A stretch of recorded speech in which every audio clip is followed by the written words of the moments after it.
जय हिंद विद्यार्थी मित्रांनो, तुमचं सहर्ष स्वागत आहे आपल्या अर्हन स्टडी फोरममध्ये. BMCने विविध पदभरती जी आहे ती राबवली आहे. आता निकालसुद्धा आलेला आहे. आता त्यांनी डॉक्युमेंट व्हेरिफिकेशनबद्दल सूचना दिल्या आहेत.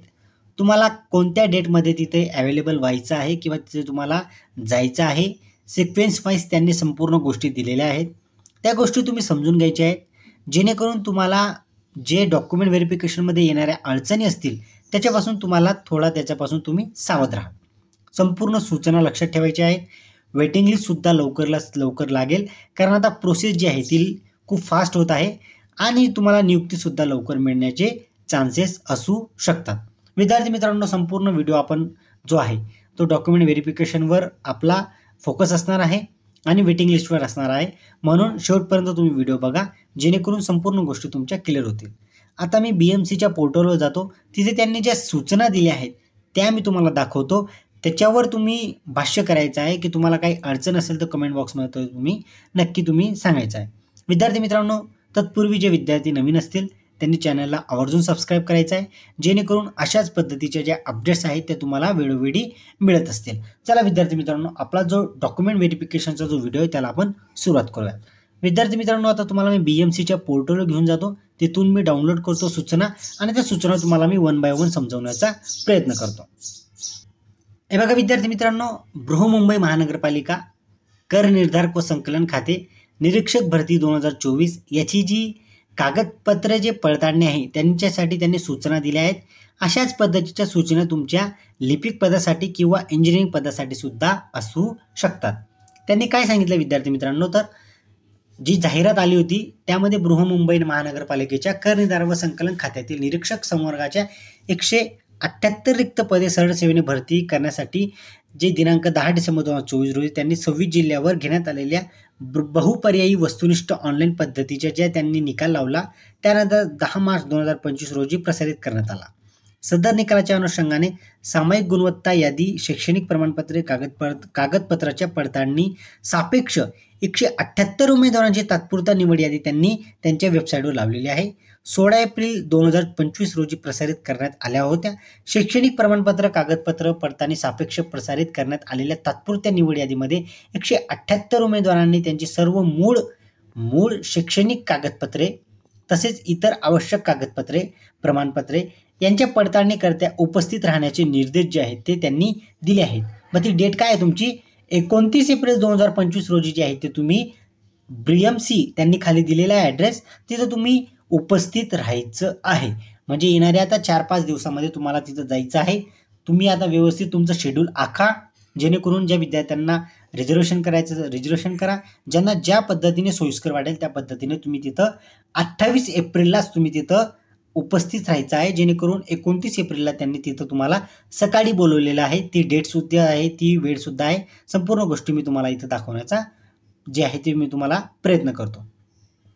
ज्या पद्धतीने मी तुम्हाला सांगितलं होतं की त्यांनी एक ते ठिकाण देतात, त्या ठिकाणामध्ये तुम्हाला तिथं उपस्थित राहावं लागतं. आता बघा, त्यांनी उपस्थित राहायचे दिवस दिले आहेत. 29 एप्रिलला सकाळी 10 ते 1:30 वाजेपर्यंत ओपनचे जे विद्यार्थी आहेत 1 ते 11 आणि दुपारी 2 ते संध्याकाळी 6 जे आहेत, अनुक्रमे 12 ते 22 हे जे विद्यार्थी आहेत, म्हणजे 1 ते 22 जे विद्यार्थी आहेत त्यांनी ओपनमधील 1 ते 22 विद्यार्थी जे आहेत त्यांनी मुंबई पब्लिक स्कूल, महापालिका शाळा, एस-ब्रिज जवळ जो त्यांचा नामजोशी मार्ग आहे भायखळा पश्चिम, इथं त्यांना बोलवलेलं आहे. तुम्ही ॲड्रेस एकदा परत बघून घ्या. व्यवस्थित इथं तुम्हाला पोहोचायचं आहे. 28 एप्रिललाच पोहोचून जा, जेणेकरून 29 एप्रिलला तुम्हाला तिथं काही अडचण येणार नाही. व्यवस्थित संपूर्ण डॉक्युमेंट घेऊन जा.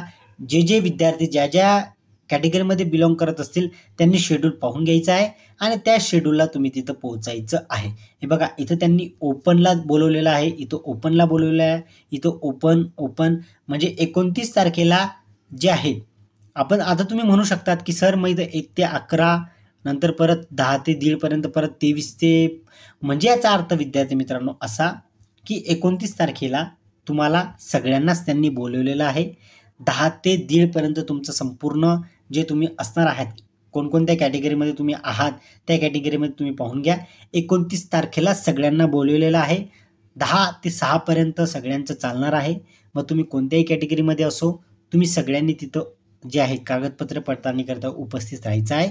फक्त त्यांनी इथं जे आहे ती सकाळी 10 ते 1:30 आणि 2 ते 6 यामध्ये तुमचं जे आहे ते डॉक्युमेंट व्हेरिफिकेशन चालणार आहे, असं त्यांनी दिलेलं आहे. सगळ्यांनाच त्यांनी 29 एप्रिललाच बोलवलेलं आहे आणि सर्वांनी तिथे 29 एप्रिललाच हजीर किंवा उपस्थित राहायचं आहे. मग आता सोबत जोडण्यात आलेल्या जे नमुन्यातील अर्जामध्ये माहिती भरून सदर अर्ज सोबत आणणे आवश्यक आहे. आता त्यांनी एक अर्ज दिलेला आहे. भरपूर विद्यार्थी म्हणत आहेत की माझ्याकडे सर अर्ज नाही, काही नाही. एका विद्यार्थ्याचा सतत मेल येत आहे किंवा सतत त्याचा मेसेज जो आहे तो आहे. त्याला मी पर्सनली सुद्धा सांगितलं की तुम्ही चिंता करायची नाही आहे, ते लॉग इन देतात. जेव्हा तुमचं डॉक्युमेंट व्हेरिफिकेशन येतं तेव्हा ते उपलब्ध करतात. त्यांना माहिती असतं काही विद्यार्थ्यांकडे ॲप्लिकेशन नसतं, तरीही त्या विद्यार्थ्याचे सतत मेसेज येत आहे. तरी त्याला सांगण्याचा प्रयत्न केला तरीही तो पॅनिक होत आहे. आता मी त्याला इथं क्लिअर करतो की बघा, निरीक्षकमध्ये त्यांनी सोबत एक अर्ज दिला आहे. त्या अर्जामध्ये माहिती भरायची आहे आणि तो अर्ज भरलेला सुद्धा तुम्ही तिथं घेऊन जायचा आहे. तो अर्ज सुद्धा मी तुम्हाला दाखवणार आहे. आता त्यांनी सोबत जोडलेला जो अर्ज आहे तो तुम्हाला आणायचा आहे, भरून आणायचा आहे. माध्यमिक शालांत परीक्षा 100 गुणाचं मराठी विषयाचं उत्तीर्ण झालेलं गुणपत्रक व उत्तीर्ण प्रमाणपत्र सादर करणे आवश्यक आहे. बघा, तुम्हाला मी वारंवार मागच्या व्हिडिओमध्ये सांगत असतो. आता जेव्हा ते तुम्हाला सूचना देतात तेव्हा तुम्हाला ती गोष्ट खरी पडते आणि जेव्हा मी तुम्हाला अगोदर सांगत असतो तेव्हा तुम्ही ते लाईटली घेतात. नंतर मग तीच गोष्ट जेव्हा तुमच्या समोर येते, सूचनापत्र असेल किंवा शुद्धीपत्रक असेल, तेव्हा तुम्हाला वाटतं की हो, सर जे सांगत होते पहिल्यापासून ते आता खरं होताना ठरत आहे. बघा, आता 100 गुणांचा तुमचा मराठी विषय जर नसेल तर तुम्ही बाद होणार आहात. एका विद्यार्थ्याचा मेल होता की सर मराठी जर मी विषय जर उत्तीर्ण केला नसेल तर मग काय होऊ शकतं, तर तुम्ही तिथं बाद होऊ शकतात. हे जे प्रमाणपत्र आहे ते तुम्हाला लागणारच आहे. मराठी विषय तुमचा असला पाहिजे आणि तिथं तुम्ही उत्तीर्ण असला पाहिजे. हे गुणपत्रक किंवा प्रमाणपत्र तुमच्याकडे असणं गरजेचं आहे. कोणत्याही शाखेची मान्यताप्राप्त विद्यापीठाची पदवी परीक्षा उत्तीर्ण झाल्याच्या सर्व सेमिस्टरच्या गुणपत्रिका, आता इथं त्यांनी सर्व जे आहेत ते सेमिस्टरच्या गुणपत्रिका मागविल्या आहेत किंवा पदवी परीक्षा उत्तीर्ण प्रमाणपत्र सादर करणे आवश्यक आहे. आता काही एक विद्यार्थिनीचं असं म्हणणं होतं की सर माझ्याकडे काही सेमिस्टरच्या गुणपत्रिका ज्या आहेत त्या नाही आहेत. तर मग त्या विद्यार्थिनीने तिच्याकडे असणं गरजेचं आहे. तिच्याकडे आता वेळ आहे. तुम्ही तुमच्या जिथून तुम्ही तुमचं ग्रॅज्युएशन कंप्लीट केलं असेल तिथं डुप्लिकेट असेल किंवा तुम्हाला तुमची जी सेकंड गुणपत्रिका जी आहे ती मिळते, तुम्ही ती लवकरात लवकर तुम्ही तिथे अर्ज देऊन तुमची जी फी असेल ऑनलाईन पद्धतीनेच आता संपूर्ण गोष्टी झाल्या आहेत. ऑनलाईन पद्धतीने तुम्ही तिथं ऑनलाईन अर्ज करा, ती फी पेड करा आणि ते गुणपत्रक तुम्ही तुमच्याजवळ ठेवायचे आहेत. मराठी व इंग्रजी टंकनिकल किमान 30 शब्द प्रति मिनिट वेगाची परीक्षा उत्तीर्ण असल्याचे शासनाचे व्यावसायिक प्रमाणपत्र सादर करणे आवश्यक आहे. तुमच्याकडे टायपिंग सर्टिफिकेट असणं गरजेचं आहे. नंतर MSCIT असेल किंवा तत्सम जे असेल ते कोर्स तुमच्याकडे प्रमाणपत्र असणं गरजेचं आहे. सक्षम प्राधिकाऱ्याने दिलेले जातीचे प्रमाणपत्र व असल्यास जात वैधता प्रमाणपत्र सादर करणे आवश्यक आहे. कालचा व्हिडिओ तुम्ही पाहून घ्या. यात हे सुद्धा मी तुम्हाला सांगितलं होतं की जातीचे प्रमाणपत्र किंवा वैधता प्रमाणपत्र तुमच्याकडे असणं गरजेचं आहे. जन्मदिनांक समाविष्ट असलेले शाळा सोडल्याचा दाखला किंवा जन्म दाखला सादर करणे आवश्यक आहे. जर तुमच्याकडे जन्म दाखला नसेल तर तुम्ही शाळा सोडल्याची दाखला दाखवा.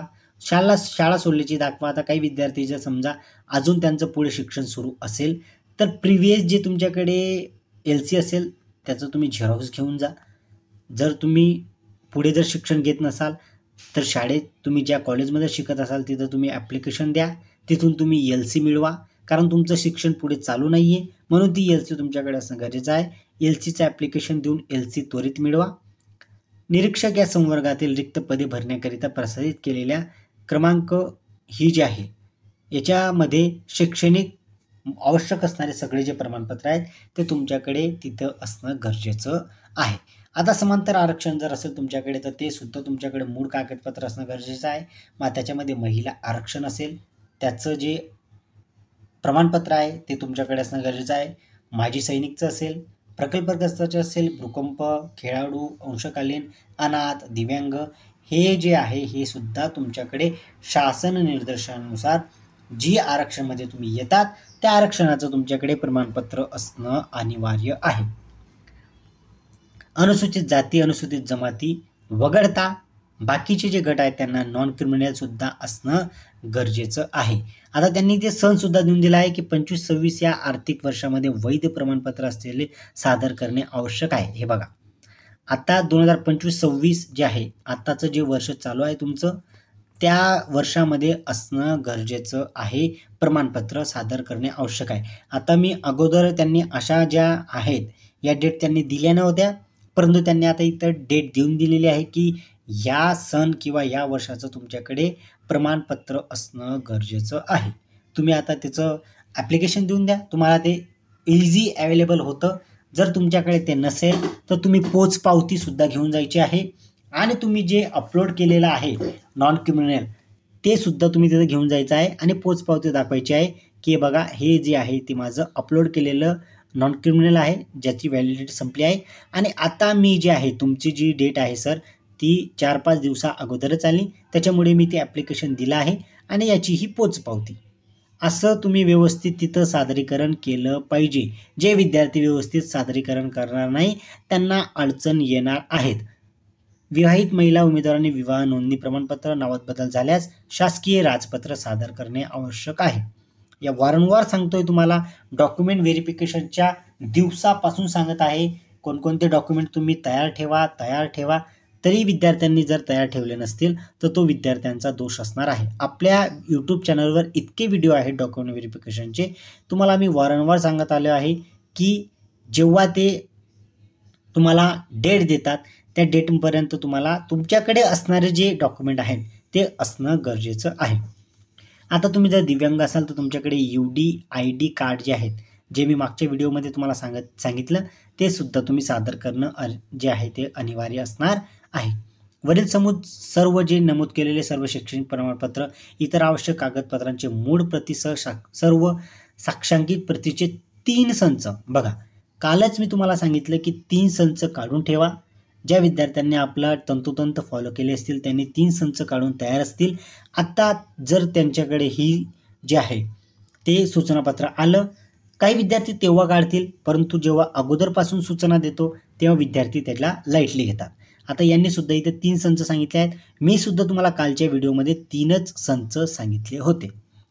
लेखनाची सुविधा घेतलेल्या दिव्यांग कर्मचाऱ्यांची लेखनाची शैक्षणिक पात्रताही निरीक्षक पदाच्या शैक्षणिक अर्हतेपेक्षा कमी असल्याचे प्रतिज्ञापत्र त्यांचे शैक्षणिक प्रमाणपत्राच्या साक्षांकित प्रतीसह सादर करणे आवश्यक आहे.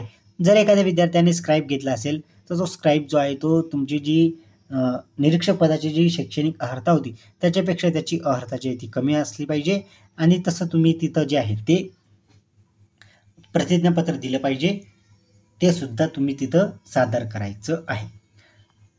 सरकारी, निमसरकारी किंवा खाजगी नोकरीत असल्यास ना हरकत प्रमाणपत्र म्हणजे नो ऑब्जेक्शन सर्टिफिकेट तुम्ही सादर करायचं आहे.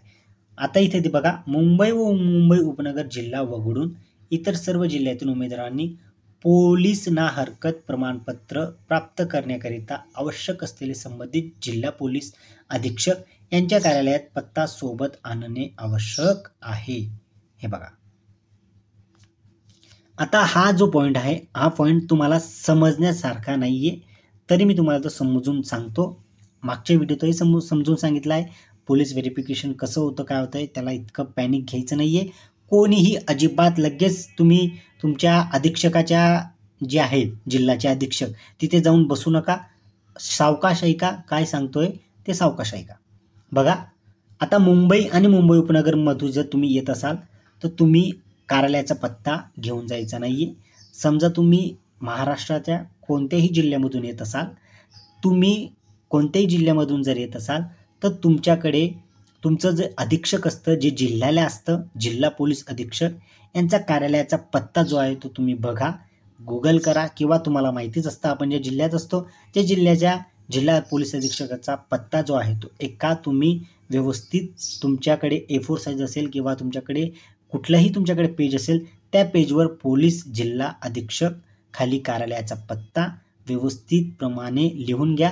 तेवढंच तुम्हाला तिथे घेऊन जायचं आहे.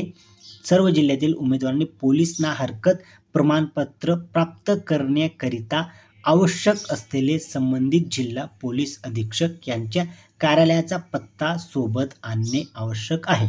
तुम्हाला कार्यालयाचा पत्ता घेऊन जायचा आहे. जन्मापासून ते आत्तापर्यंत ज्या ज्या ठिकाणी वास्तव होते त्या प्रत्येक ठिकाणचा.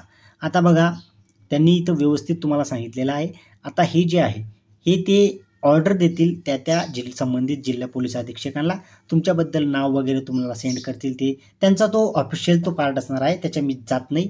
आता समजा काही विद्यार्थी जे आहेत त्यांचं वास्तव जे आहे ते चेंज झालं असेल काही कारणास्तव, ज्या वास्तवमध्ये तुम्ही राहत असाल, नंबर 1 पोलीस, मस्तपैकी तुम्ही A4 साईज पेपर घ्या, तिथं वरती पोलीस अधीक्षक असं नाव टाका, इथं टाका 1 नंबर.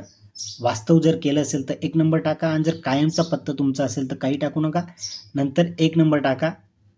नंतर इथं टाका की तुम्ही सदर दिनांकापासून, सदर वर्षापासून तर सदर वर्षापर्यंत या जिल्ह्यात वास्तव करत होते, आणि त्या जिल्ह्याचा पोलीस अधीक्षकाचा पत्ता. लगेच 2 नंबर, लगेच जिथं तुम्ही परत गेला आहात तिथला पोलीस अधीक्षकाचा पत्ता. असे संपूर्ण मस्त व्यवस्थित लिहून जायचं आहे. आता विद्यार्थी मित्रांनो, तो जो आहे तुमचा दिलेला फॉर्म, तो फॉर्म आहे हा बघा. हा फॉर्म डाउनलोड करायचा आहे. डाउनलोड करून तुमच्या हाताने भरायचा आहे. संपूर्ण गोष्टी व्यवस्थित भरा, मराठीमध्ये दिल्या आहेत, काहीही अडचण येणार नाही. व्यवस्थित भरून हा फॉर्म जो आहे तो तुम्ही तिथं घेऊन जायचं आहे. हा तुमचा डॅफ असणार आहे, किंवा याच्यानुसारच तुम्हाला ते तिथं जे आहेत ते तुमचे डॉक्युमेंट जे आहेत ते व्यवस्थित जे डॉक्युमेंट आले असतील ते व्यवस्थित भरा. किंवा काही विद्यार्थी जर गडबड करत असतील तर याची तुम्ही 2-3 झेरॉक्स काढून घ्या, एक भरून घ्या, एक रिकामे घेऊन जा. कारण काही विद्यार्थी असतातच जे खाडाखोड करतात, नंतर त्यांना समजत नाही की इथं काय भरायचं होतं. त्यानंतर तिथं गेल्यावर जे विद्यार्थी चांगले विद्यार्थी असतील त्यांचं बघून तुम्ही भरा, इतपत मी तुम्हाला सांगत आहे. चला विद्यार्थी मित्रांनो, आता तुमची रजा घेतो. अशाच पद्धतीच्या सूचना ज्या आहेत त्या तुम्हाला निरीक्षक पदासाठी आलेल्या आहेत. अशाच सूचना तुम्हाला लिपिक पदासाठी सुद्धा येऊ शकतात. आता डॉक्युमेंट व्हेरिफिकेशनमध्ये जाणाऱ्या विद्यार्थ्यांसाठी बेस्ट ऑफ लक, अभिनंदन. व्यवस्थित जा. 28 तारखेला जा, 29 तारखेला बोलवलेलं आहे. संपूर्ण गोष्टी पाहून घ्या. आता मी तुमची रजा घेतो. कुठलीही जर अडचण असेल तर व्यवस्थित कमेंट बॉक्समध्ये तुम्ही सांगा, जेणेकरून त्याचं उत्तर जे आहे ते मी येणाऱ्या व्हिडिओमार्फत तुम्हाला घेऊन येईल. एकचदा कमेंट करा. वारंवार कमेंट केली तरीही ती कमेंट एकचदा दिसणार आहे, म्हणून तुम्हाला वारंवार कमेंट करू तुम्ही स्वतः पॅनिक होऊ नका. चला विद्यार्थी मित्रांनो, तुमची रजा घेतो. जय हिंद.